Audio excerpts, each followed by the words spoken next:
Petit sondage, vous aimez être en plein air, observer la nature, vous voulez mieux la comprendre et la préserver?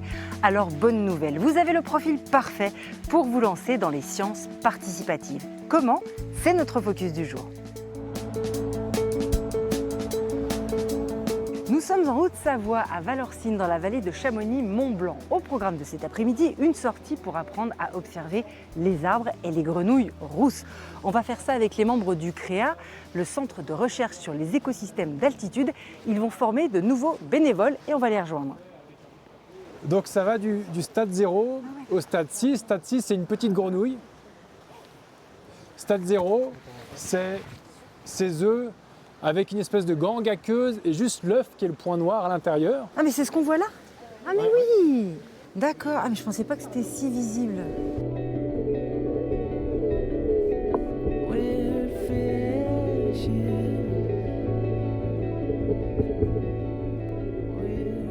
Et là on voit qu'il y a des petits têtards Des qui petits se têtards. baladent.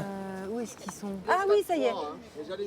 Ah Oui, oui, il y a le les tétard, stades oui, 3, ça y ouais. est. C'est bien, ouais. Là on voit c'est vraiment la tête et Ouais. la queue, Ah oui, carrément. le Ouais. classique, le tétard qu'on a bien en tête, quoi. Qu'est-ce qu'on a observé?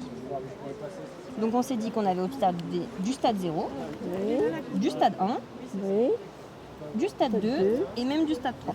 Parce que ça veut dire que là, une fois que votre prénom c'est Joël elle va cliquer sur enregistrer, vous allez recevoir, le CREA va recevoir ces Nous, informations. ça rentre directement dans la base de données D'accord, et du coup on peut récupérer toutes les données qui ont été saisies. ok. Bon, eh ben c'est bien, bravo Maintenant, on a Joël. Joël, la nouvelle observatrice contente. Ah, c'est une petite nouvelle.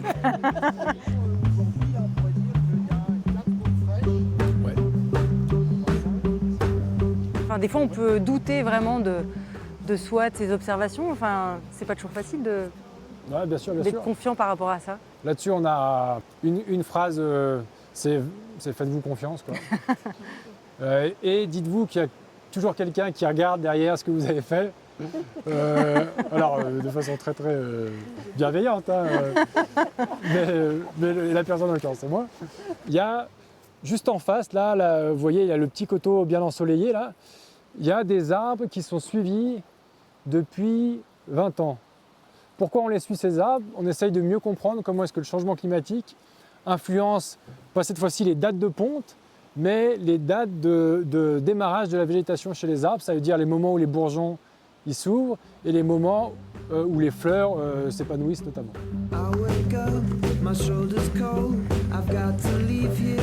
Et du coup, vous, ça a été quoi le déclic pour participer? Les grenouilles. Ah, c'est les grenouilles? C'est les grenouilles. Ah, c'est sympa ce petit coin-là. C'est super. Alors, je vous présente Bernadette, elle fait partie des bénévoles qui travaillent entre guillemets pour le CREA.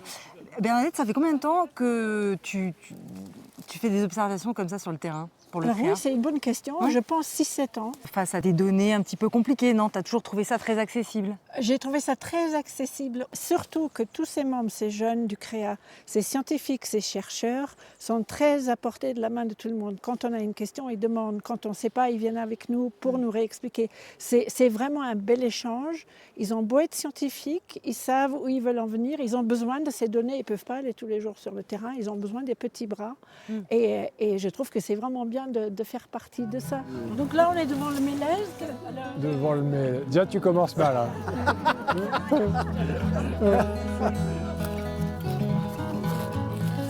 Ah. Oui, lui, il est facile à repérer parce qu'on y a été franco sur la peinture. Qu'est-ce qu'on attend comme résultat? On veut savoir quelle est la date où le mélèze a démarré sa végétation. Ça, c'est les fleurs mâles du mélèze. Et là, on voit que tout est encore très aggloméré. C'est que c'est pas encore le bon moment de floraison. Alors Colin, si on devait donner 3 bonnes raisons aux gens pour leur dire « Allez, venez, rejoignez-nous », pour les motiver, qu'est-ce qu'on pourrait leur dire? 1, faire avancer la recherche. Regarder de l'invisible. Ça, c'est formidable aussi de pouvoir regarder l'invisible qui nous entoure.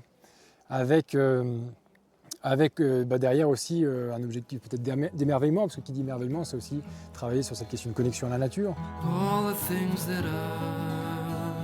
Des programmes de sciences participatives, il en existe plus d'une centaine partout en France.